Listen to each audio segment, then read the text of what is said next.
Bonjour à tous, bienvenue sur Game Unit. Aujourd'hui, on va parler d'une société qui me tient à cœur, que je trouve particulièrement intéressante, tant pour son respect du consommateur que pour le travail technique et juridique qu'elle effectue dans le cadre de restauration d'anciens jeux. Cette société s'appelle GOG.com. Good, c'est pour Good Old Games, ou pour les francophones plutôt GOG.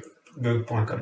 La société s'est lancée le 1er août 2008. Elle a pour objectif de commercialiser des jeux vidéo via sa plateforme en ligne.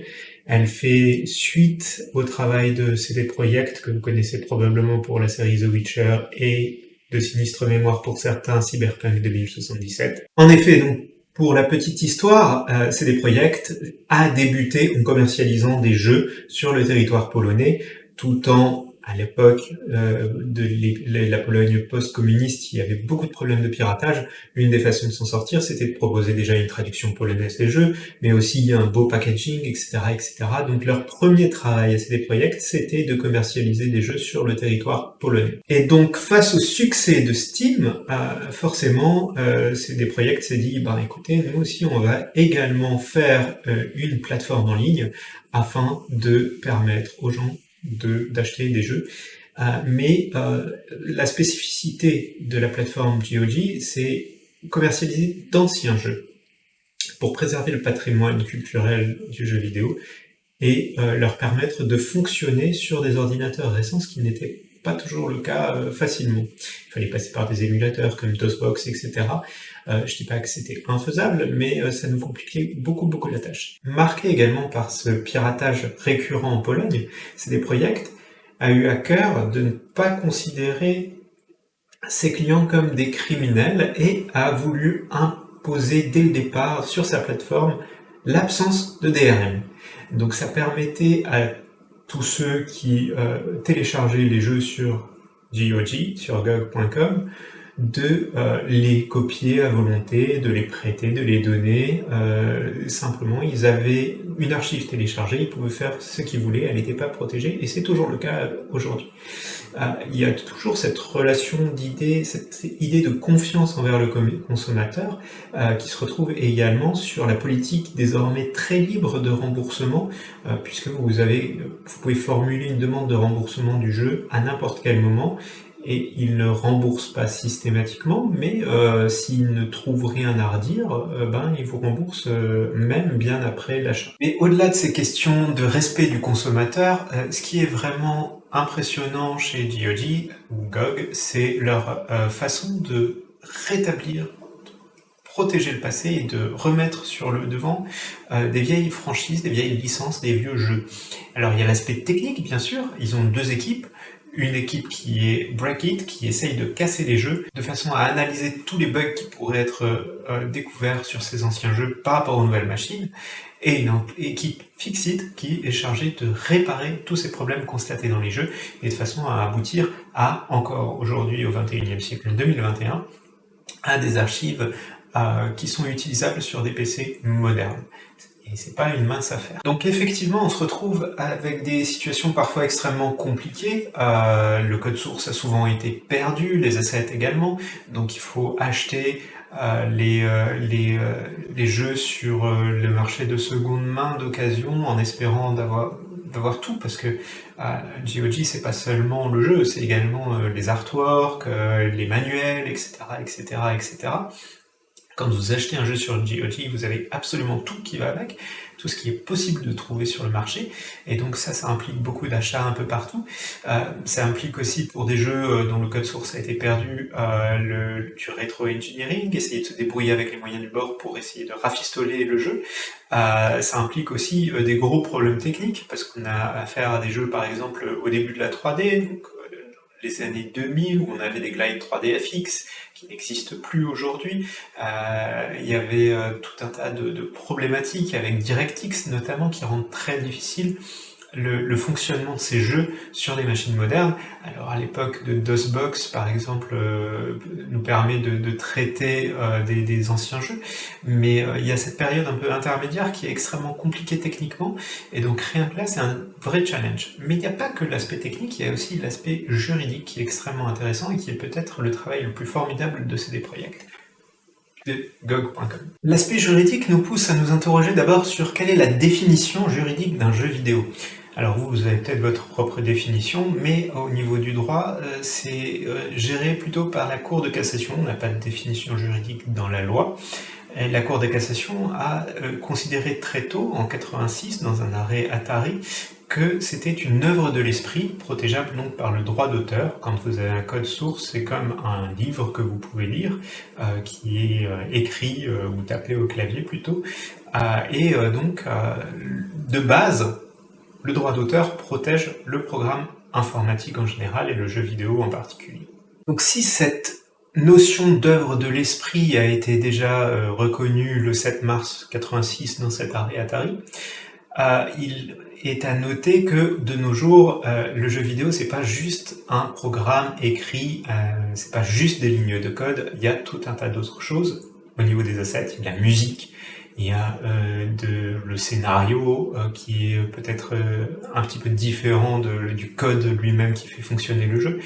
Il y a les graphismes qui sont également complètement différents. Et donc face à cette multiplicité d'assets qui sont tous différents, on peut se demander si le régime juridique de protection est unifié, le jeu vidéo est une chose protégée, ou bien si chaque composante est protégée avec ses propres spécificités. La Cour de cassation a répondu à cette interrogation dans un arrêt de 2009, 25 juin 2009, l'arrêt CRIO, qui est encore aujourd'hui l'arrêt fondateur et de référence pour les questions de jeux vidéo. Dans cet arrêt, la Cour de cassation a considéré que c'était une œuvre complexe, le jeu vidéo, et qu'elle ne saurait être réduite à sa seule dimension logicielle, et que partant, chacune de ses composantes doit être protégée individuellement. C'est donc pas une œuvre collective, par exemple un bouquin écrit à 4 mains, ou ce genre de choses, qui est un livre protégé, mais bel et bien une œuvre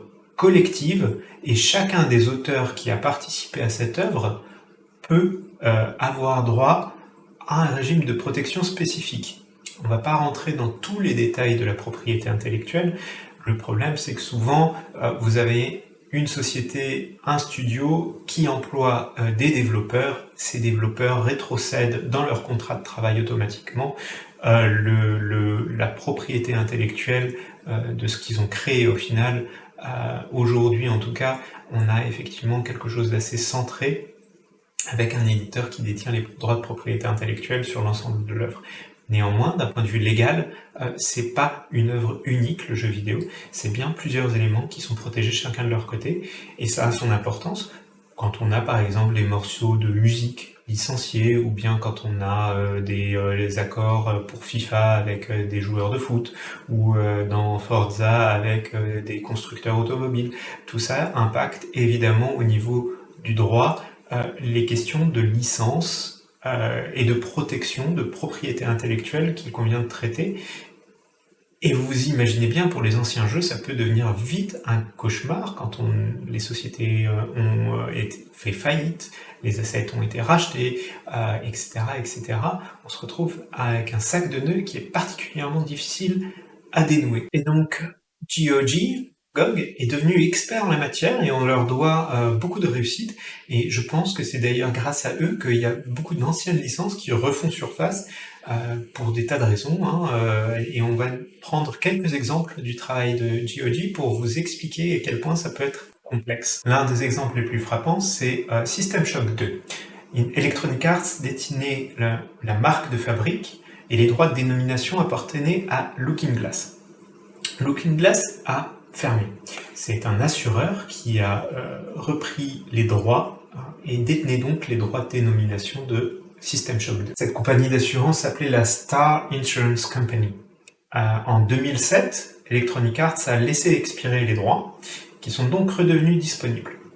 Et donc il a fallu voir avec la Star Insurance Company si on pouvait effectivement rétablir System Shock 2. Et désormais, vous voyez qu'il y a dans les tuyaux un remake de System Shock 2 et un System Shock 3 qui est potentiellement également dans les tuyaux. Donc vous voyez que grâce au travail juridique de GOG, on arrive à avoir des résurgences de vieilles licences. C'est notamment également le cas pour une autre licence très connue qui a fait un retour récent. Certains d'entre vous connaissent peut-être la licence suivante, c'est Wasteland. Wasteland, c'est un RPG post-apocalyptique qui était sorti il y a très très très longtemps et les droits appartenaient à Electronic Arts, encore eux, tandis que le code appartenait à InXile, les créateurs.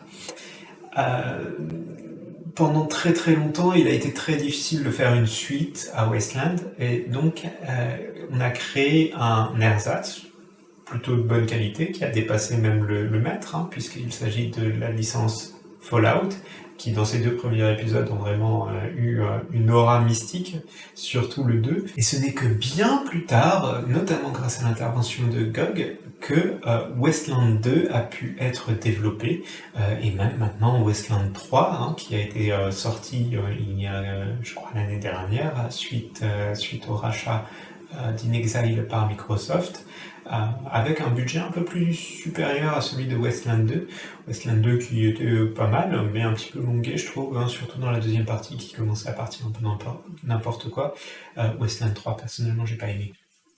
Mais chacun ses goûts, ça c'est un autre débat. On fait donc un travail de fourmi, réellement, pour déjà dénicher les licences qui ont du potentiel, mais aussi pour retracer tout l'historique des détenteurs des droits de propriété intellectuelle des différents jeux. C'est à la fois des problèmes au niveau musical, certains détiennent la musique et rien d'autre, d'autres détiennent le nom commercial, d'autres détiennent les droits sur le code source, d'autres sur les graphismes, et donc ils doivent mettre tout le monde d'accord, et en général comment ça se passe?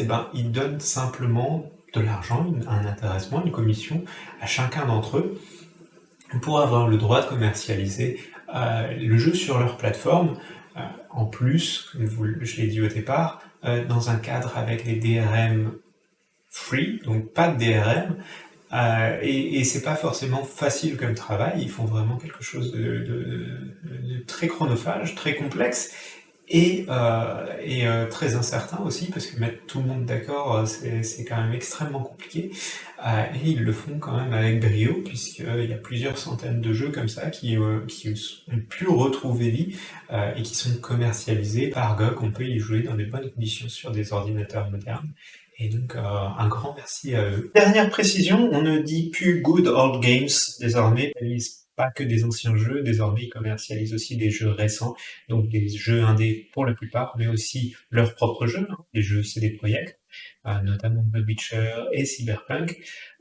Ils aimeraient, j'en doute pas, commercialiser des gros titres également, afin d'augmenter leur chiffre d'affaires et leurs bénéfices. Cependant, ça semble plus difficile d'attirer des gros éditeurs sur leur plateforme, et ça reste une société relativement fragile au niveau financier, elle fait peu de chiffre d'affaires et peu de bénéfices. Elle a dû d'ailleurs revoir à la baisse certains de ces mécanismes qui permettaient notamment de compenser les écarts de monnaie. Quand vous payez en euros, vous payez pas le même prix que vous payez quand vous payez en zloty, et donc ça, ils avaient mis en place un système qui permettait de compenser les effets de ces variations de monnaie.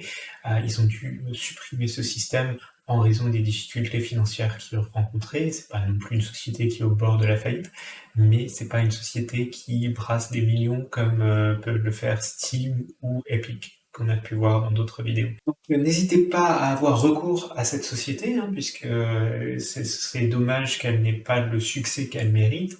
C'est quand même relativement rare d'avoir une société aussi respectueuse du consommateur, d'autant que l'absence de DRM, ça a aussi un impact sur la qualité des jeux.